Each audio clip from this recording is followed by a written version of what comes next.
Então, pessoa, vamos a mais um eixo temático para as provas deste ano. O eixo dessa vez com o qual nós precisamos trabalhar é o eixo cidade, que não foi esgotado pelas últimas edições das provas. Ainda tem muito tema dentro da dimensão urbana e nós precisamos aí de alguns argumentos básicos, essenciais, que você possa usar em seja lá qual for a discussão. Seja poluição sonora a questões de mobilidade urbana, moradia, segurança pública, seja lá o que for. O eixo urbano talvez seja o mais vasto, talvez todos os temas tenham um pezinho no eixo urbano, até porque todos os problemas vividos nessa sociedade são problemas também vividos nas cidades, principalmente. Então, querendo ou não, todos os argumentos que dizem respeito à dimensão urbana brasileira dizem respeito a esse eixo também. Ou seja, você vai usar esses argumentos para tudo que você for escrever na vida, sim, e é bom que você guarde uns 4 ou 9 para você levar para todas as redações daqui por diante, tá bom? Bom, eu acredito que dentro desse macro eixo, um dos argumentos fundamentais, que funciona inclusive como uma excelente contextualização, é o ritmo desgovernado que nós temos aqui entre crescimento urbano e planejamento. Isso aí, sem dúvida, é um dos melhores contextos para você colocar em qualquer redação que você for escrever sobre o eixo. Afinal de contas, infelizmente, as nossas cidades cresceram muito e cresceram com uma velocidade estonteante sem que houvesse o cuidado sobre como esse crescimento aconteceria. Quais investimentos necessários para que isso acontecesse e para que as cidades crescessem de forma sustentável e equilibrada. De que forma organizar esse crescimento para ser benéfico para todas as classes. De que maneira esse crescimento aconteceria de forma talvez justa para todas as camadas sociais ou mesmo equilibradas com o crescimento econômico. Não teve nada disso. Foi um negócio assim tocado pro pau. Cresce, constrói empresa, brota bairro, surge avenida, põe viaduto, na medida em que der na telha, em que der na vontade ou que o deslumbramento permitir. E não houve muito cuidado ao longo dos anos. Então o que eu quero dizer para você é que você já tem aí um contexto fixo para você colocar em todas as redações que você for produzir sobre o eixo em relação ao grande paradoxo entre crescer e planejar, ou a dificuldade de conciliar crescimento e planejamento. Como nós podemos justificar isso com um repertório dentro da redação? Nossa, tem uma lista de possibilidades. A gente pode falar, por exemplo, que houve uma preocupação muito mais estética do que funcional no desenvolvimento do espaço urbano.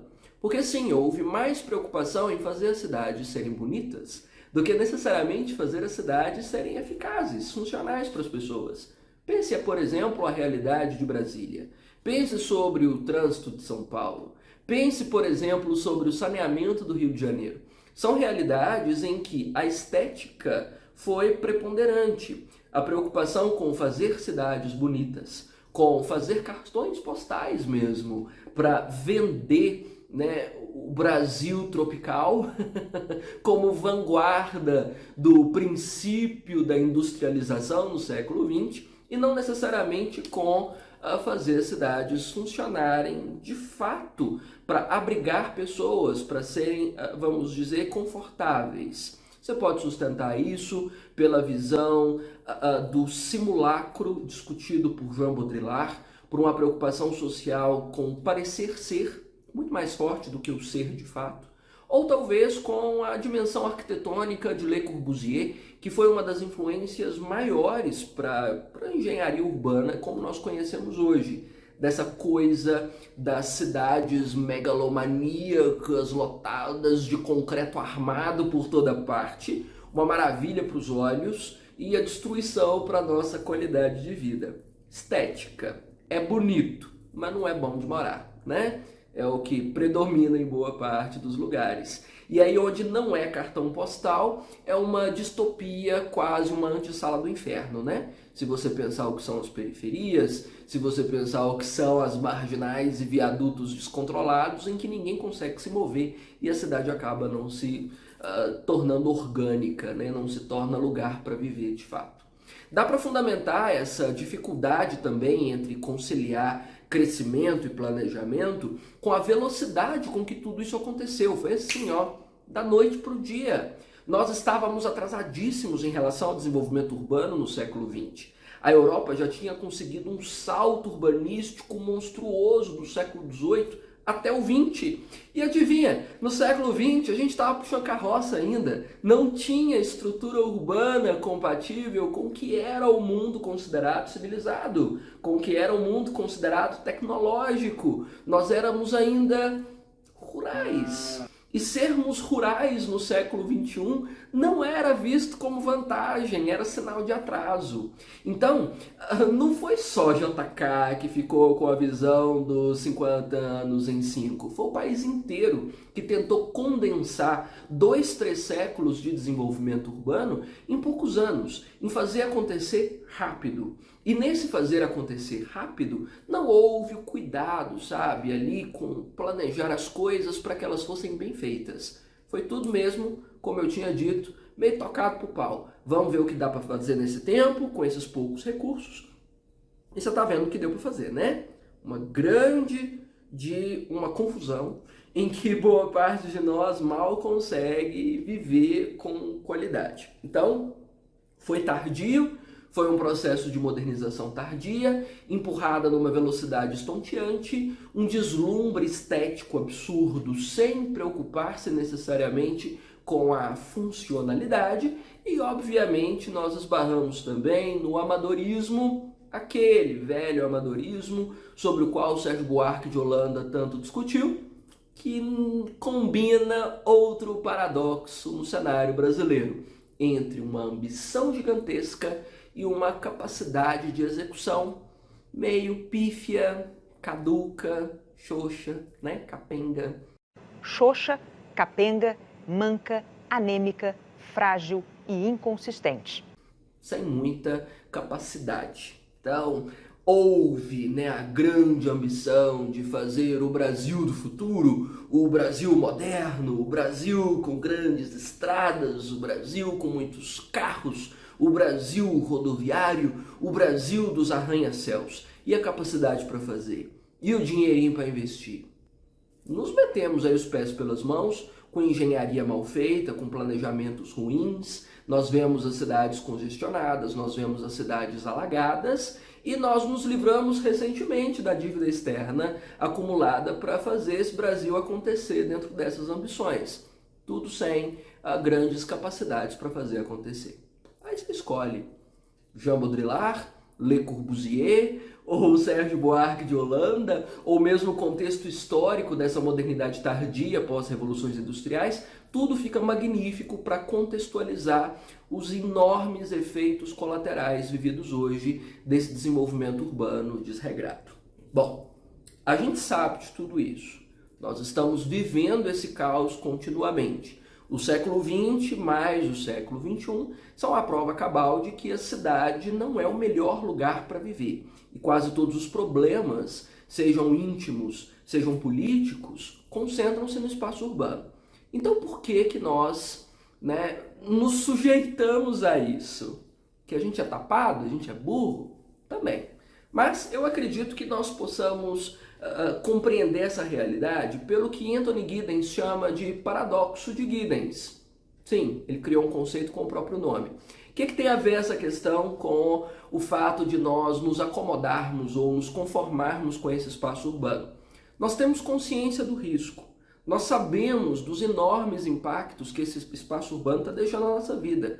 A perda da resistência psíquica, os enormes problemas vividos com ansiedade, com depressão, com estresse, com sobrecarga, com o peso de uma sociedade do alto desempenho, com uma dificuldade mesmo de gerar qualidade de vida, exposição à alimentação ruim, a horas perdidas de sono no trânsito, ou mesmo com os ruídos urbanos que tiram a nossa tranquilidade, o excesso de informação, nossa, não preciso nem falar mais, que você já percebeu que a vida anda pesada. E quanto maior a cidade, piores os problemas.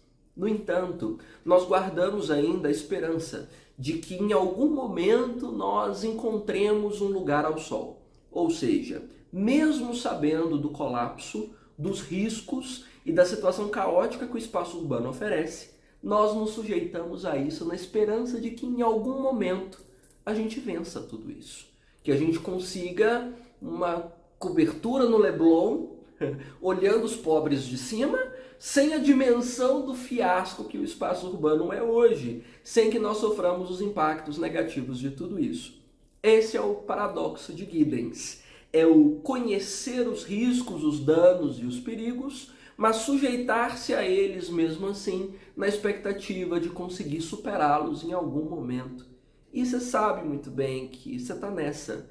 Você vive numa cidade talvez que te oprima e está sonhando em ir para uma cidade que talvez te oprima ainda mais, porque sim, se você vive numa cidade interiorana, você sonha com a capital, todos sonhamos com a capital, na esperança de conseguir vencer lá. Porque as oportunidades são muitas, porque os espaços são diversos, né? Porque a diversidade transborda e você acredita que o seu espaço pode estar lá para você se expressar, para você enriquecer, para você melhorar de vida. A gente sonha com isso, né? Não vai dar certo. São raríssimas as pessoas que saem da roça, feito eu aqui, moro na roça, e que vão para a capital e de repente por lá conseguem vencer. Muito raro isso acontecer.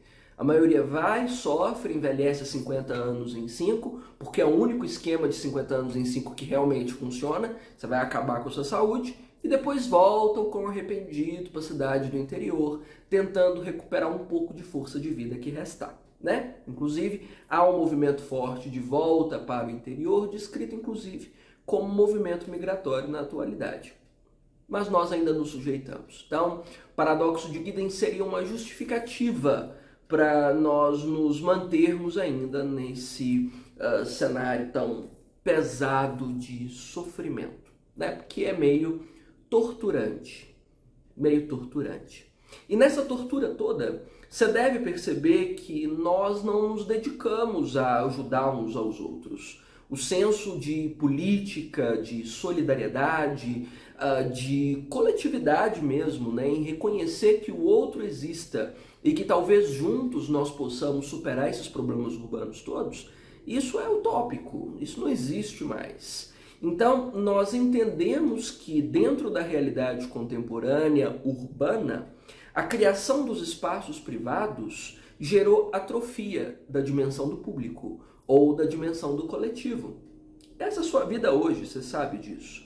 Provavelmente a única realidade que você domina e com a qual você se preocupa é a da porta da sua casa para dentro.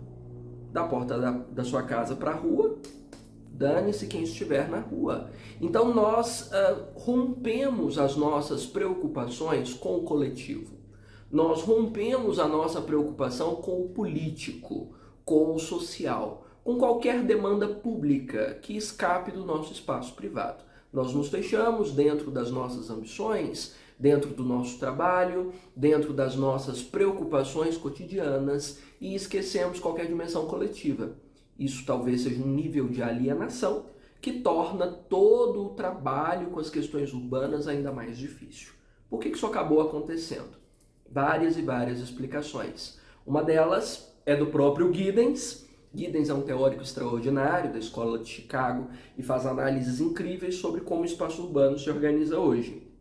E Giddens comenta que as demandas urbanas são muitas. Nós temos preocupações demais. Fiz até um vídeo todinho, sobre essa dimensão do imediatismo. Sim, nós temos milhares de obrigações. É a conta que vence no final do mês, é o médico que precisa ser consultado no final da semana, é o boleto que precisa ser pago, é a responsabilidade da escola, é a necessidade de educar os filhos, é a necessidade de corresponder às expectativas da família. São as múltiplas necessidades dentro das quais nós nos fechamos. Na medida em que as demandas são grandes demais, você há de perceber que nós criamos uma listinha de prioridades, não é? E nessas prioridades a gente cuida do que está mais próximo, do que é de curto prazo, do que vai explodir amanhã. As nossas demandas privadas, não é? Você vai preocupar com as coisas da sua casa, você vai se preocupar com as contas que você tem que cumprir, você vai preocupar com a sua carreira, com a sua formação, com o seu emprego, com os seus amores, com os seus flertes, com os seus desejos, com as suas coisas.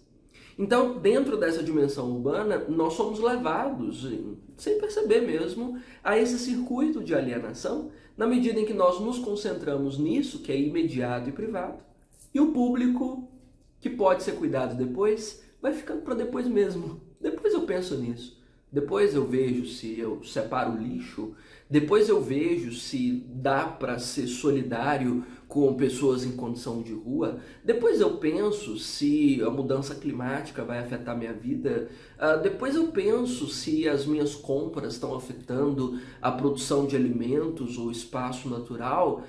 Depois eu penso no mundo que não diga respeito ao meu privado, mas o privado tem prioridade. Então, desenvolvemos essa dimensão de imediatismo pelo excesso de demandas vividas no espaço cotidiano, no espaço urbano. Típico do espaço urbano. Dá para justificar isso também pelo que Hannah Arendt chama de selfie. Antes do próprio Giddens discutir isso, cronologicamente, eu acho que Giddens fica depois da Hannah. Posso conferir isso depois e te dizer, mas acredito que sim. A Hannah já tinha dito sobre o fato de nós nos alienarmos das pautas políticas para fechar na nossa existência só.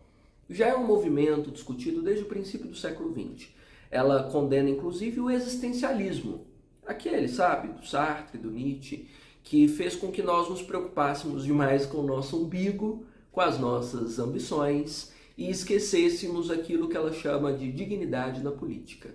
A gente está pouco se lixando para o que os outros estão pensando, precisando, né, do apoio que possam precisar ou da noção de política mesmo que exista no mundo. Além desses, outro teórico da escola de Chicago é fantástico para essa dimensão, chamado Georg Simmel. Georg Simmel discute sobre a atitude blasé. Sabe isso de você nem saber quem são seus vizinhos hoje? Típico, né? Quanto maior a cidade, menores os laços afetivos estabelecidos entre as pessoas. Provavelmente você nem sabe o nome das pessoas que moram do seu lado. Se você está numa sala de aula, você mal sabe o nome das pessoas com quem você convive todos os dias. E as nossas relações cotidianas são muito mais pautadas por laços econômicos, porque você precisa, porque você compra o produto ou o serviço, coisa assim, do que laços realmente afetivos. Não há trocas porque existe vínculo religioso, porque exista vínculo familiar, ou vínculo histórico, ou memórias em comum. Não, isso aí ficou no passado. Isso aí ficou para as tias que moram no interior, que fica na porta de casa vigiando a vida das vizinhas, fazendo fofoca, intriga, que sabe da vida de todo mundo. Daquelas comunidades em que todo mundo parece pertencer à mesma família, todo mundo se conhece ou tem memórias em comum.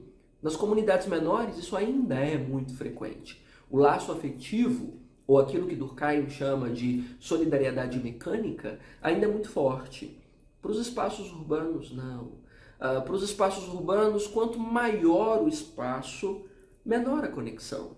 Nós não conhecemos as pessoas, nós não nos importamos se elas estão alegres ou tristes, sofrendo ou não, depressivas ou extasiantes, se elas são bem-sucedidas ou fracassadas, se passam fome ou não, pouco importa.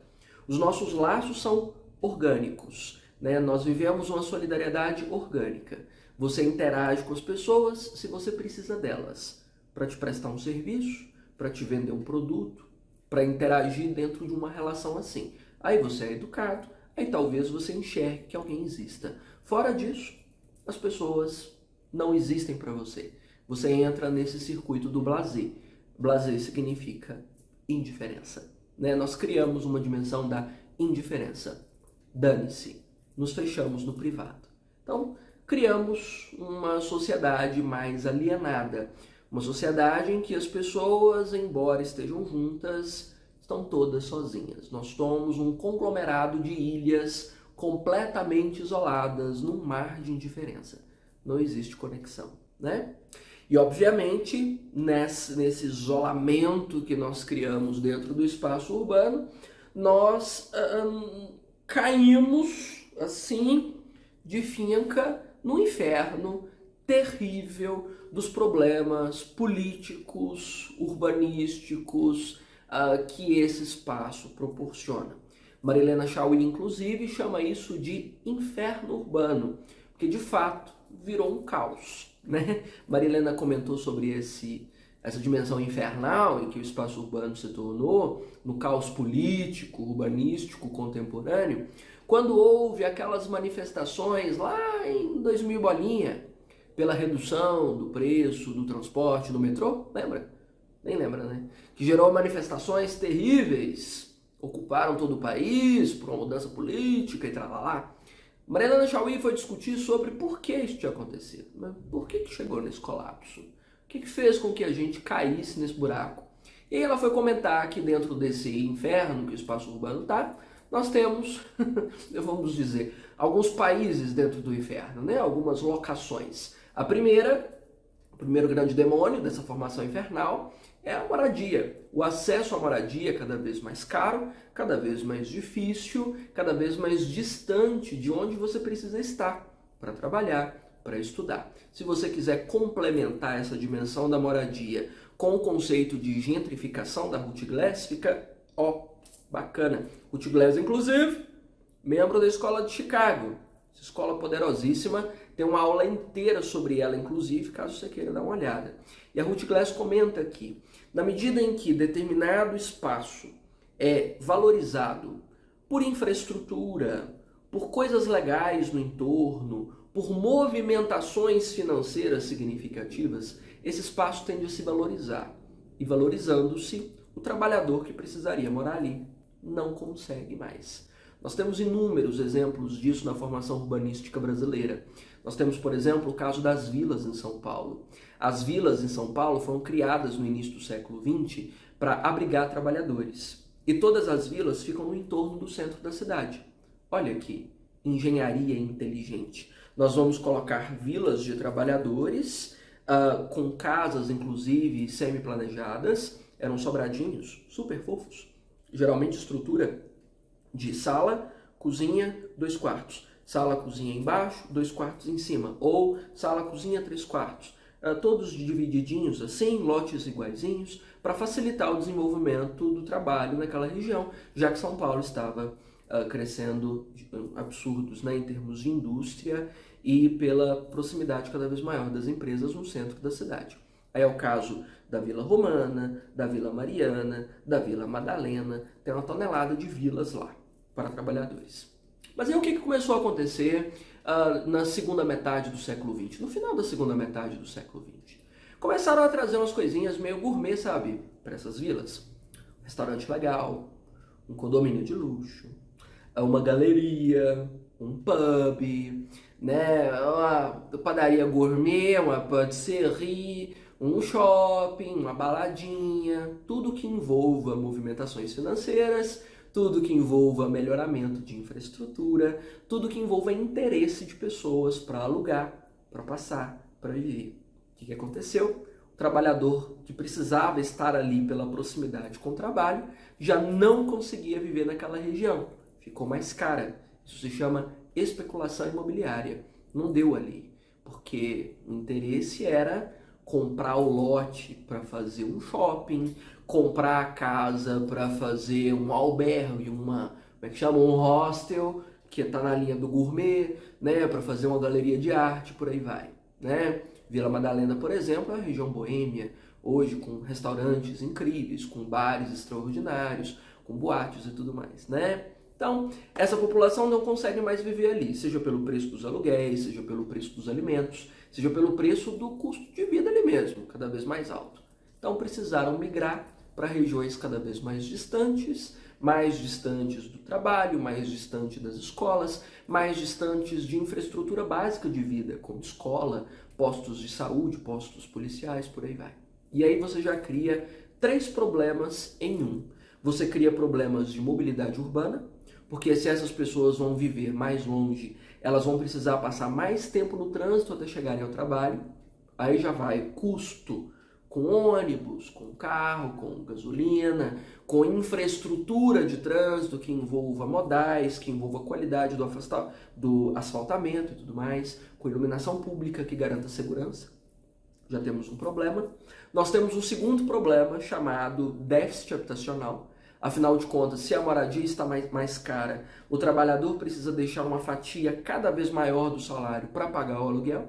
Ou seja, ou ele paga o aluguel ou ele come. Então, ou ele vai morar muito mal, ou ele vai ter uma qualidade de vida sofrida, cada vez mais sofrida, né, para conseguir viver. Hoje, um metro quadrado numa capital está cada vez mais caro, cabe no bolso de cada vez menos pessoas, né? E junto disso, você cria o processo de favelização. Regiões cada vez mais empobrecidas, sem nenhum tipo de infraestrutura, abandonadas pelo Estado, que sofrem absurdamente, né, um nível de desigualdade, de miséria, aprofunda cada vez mais. Entendeu o inferno? Então veja, dentro de um problema, que é o da moradia, especulada, cada vez mais cara, por esse processo de gentrificação, que a própria Ruth Glass comenta, já cria o problema de mobilidade urbana, já cria sérios problemas com acesso ao que é básico para a sobrevivência, como os recursos básicos de assistência social, educação, saúde, né, segurança pública. E óbvio, esse último, segurança pública, torna-se o problema dos problemas. Afinal de contas, regiões abandonadas pelo Estado tendem a ser dominadas pelo poder paralelo. A gente já sabe o poder das milícias no Brasil, a gente sabe o poder do tráfico, justamente por regiões onde o Estado não alcança. Tá vendo? Que caos. Sem contar que as pessoas passam mais tempo fora de casa, mais tempo no trânsito. Isso significa que elas estão expostas a mais riscos, a mais problemas, a baixas da resistência psíquica, a esgotamento, a estresses inimagináveis, a redução da qualidade de vida. Nós temos um grande contraste hoje nos espaços urbanos, né? Nós aumentamos a quantidade de vida e perdemos qualidade de vida. Nós vivemos cada vez mais, mas que vida de merda, né? Não? Nem compensa, francamente. Nem compensa viver tanto com a qualidade de vida que esses espaços proporcionam, né? Tá aí com 80 anos, mas completamente destruído pelo estilo de vida que acabou sendo obrigado a levar. Nem vou dizer que escolheu, porque para quem é pobre não existe escolha, né? Quem escolhe é quem tem dinheiro. Pois então, isso aí é o eixo urbano. Você tem aí no mínimo uns 4 ou 9 recursos, repertórios, referências de escola de Chicago, a Le Corbusier com arquitetura e engenharia chiquérrimo para você colocar em todas as suas redações que você for fazer na vida. Tem outros repertórios do eixo urbano que você acha legais? Outras coisas sobre cidade que você gosta de colocar nos seus textos? Tem? Conta pra mim, amplio, faço parte 2, parte 3, escrevo sua redação, conta pra mim, combinado?